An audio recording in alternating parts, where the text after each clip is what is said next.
One of my favorite organization hacks of all time are these DIY drawer dividers that are completely custom to each drawer and are super inexpensive, and they save so much more space than the bulky drawer dividers that you can buy.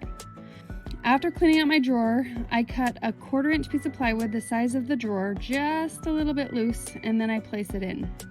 I determine how I want my kitchen utensils organized, and then I place them in the places that I want them to go.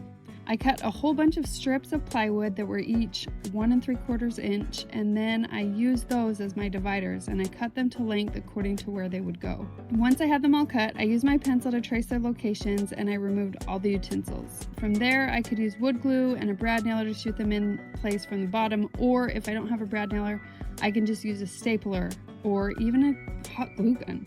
This is such a simple DIY, and I always know where my utensils go and what's in my drawer. Follow for more easy DIY hacks.